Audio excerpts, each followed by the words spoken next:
Geometry Unit 2, Lesson 6, What Makes Triangles Congruent? So in this lesson, we want to use the definition of congruence that we did in terms of rigid motion to prove the Triangle Congruence Theorem. We also want to determine if two triangles are congruent based on their measurements and apply something known as the Triangle Sum Theorem. So we learned from rigid motion and congruent parts of congruent triangles that if two triangles are congruent, then their corresponding parts are congruent. The converse is if all the corresponding parts are congruent, then the triangles are congruent. To know that this is true, we have to be able to show that there's a rigid motion that maps one triangle onto another. So as an example, we have two triangles here, and they have congruent parts. So we have that AB and DE are the same length. So we know that those two are the same length in each of these. We could go ahead and mark all of them. And we want to be able to make a transformation that will map this one onto this one. Well, first of all, we can take a counterclockwise rotation of this.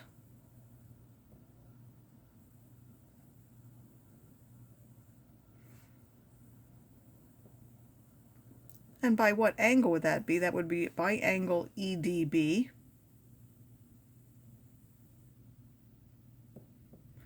At least the measure of that angle, around that point D.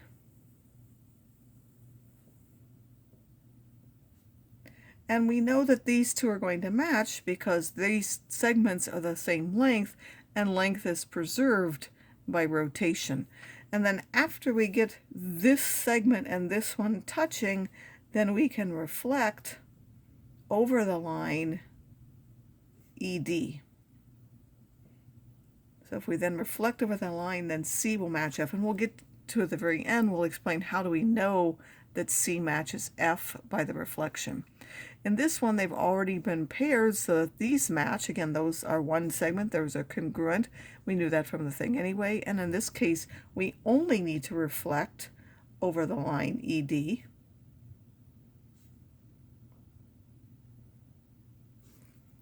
And if they start in two different places, what do we need to do?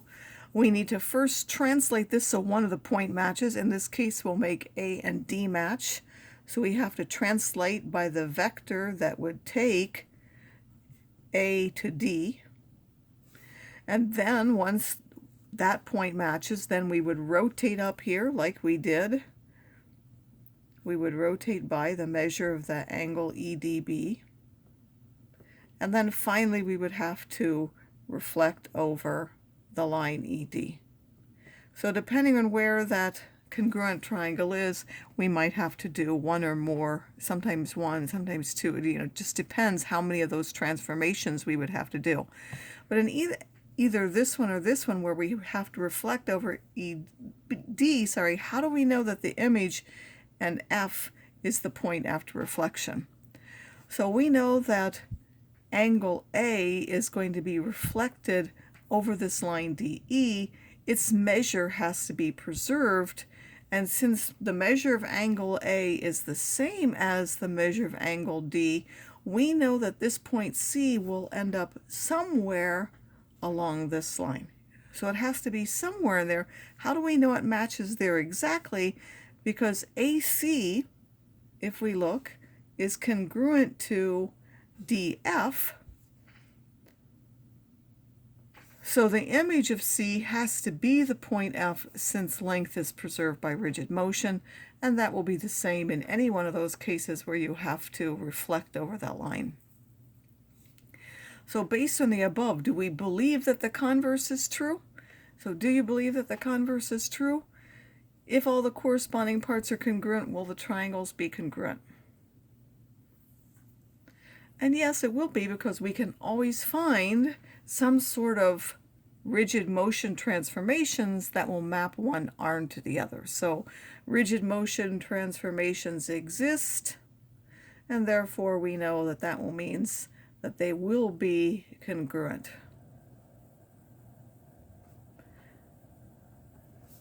So this implies that they're congruent. Well, that's going to bring us to a biconditional theorem. So a biconditional is one that's written as if and only if.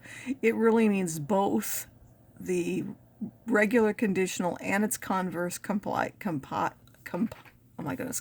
together. So all definitions are biconditionals. Like when we say angle 1 and angle 2 are supplementary, means that the measure of angle 1 plus the measure of angle 2 is 180. Well, the measure of angle 1 plus the measure of angle 2 equal then 180 also means they're supplementary. So we could really say that's an if and only if statement. So the corresponding parts of congruent triangles are congruent, and the converse, which we just looked at, they're both true. So we get this true biconditional, the triangle congruence theorem, which says two triangles are congruent if and only if corresponding pairs of sides and corresponding pairs of angles are congruent for all such pairs. So now to decide if two triangles are congruent, we can simply compare the corresponding parts. If they all match, then the triangles are congruent. So if we look here, angle G and angle K are congruent. Angle J, which is 60, and angle M are congruent.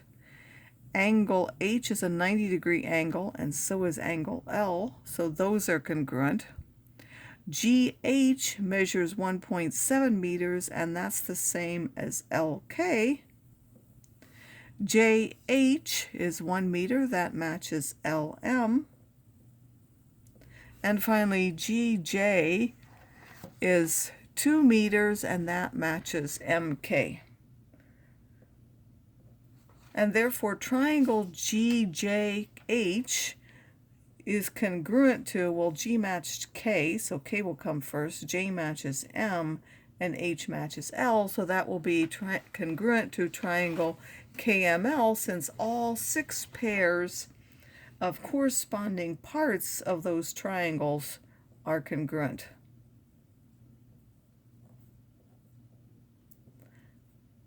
So that means of those 2 triangles are congruent, and that's both the angles and the sides. So now let's look at this one. We don't really have any angles marked, but let's look at the lengths. Do those at least match? AB and ED, those happen to have the same length. So we could say AB equals to DE, or we could say that AB is congruent to DE because those match.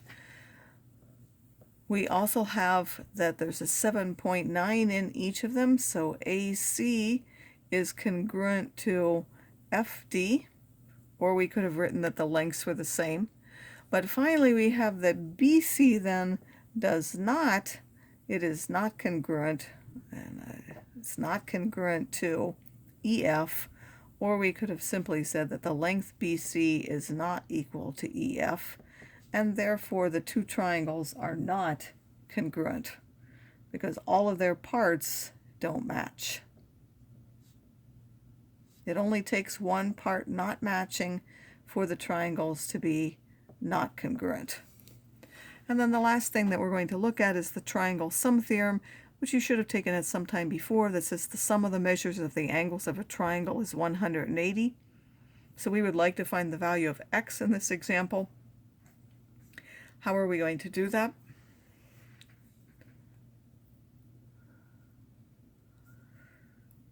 Well, we know that L and this angle match, so we can find out what that angle is. We could do it either from here or from here. So we have 55 and 45, those add up to 100. 180 minus that 100 is 80. So this one is 80, and that means this also has to be 80. So 5x plus 30 has to be 80. We subtract the 30 from both sides. 5x is 50, x is 10. That will be the value of the variable. Again, that will end up giving you 80 for that. And the measure of angle L is 80.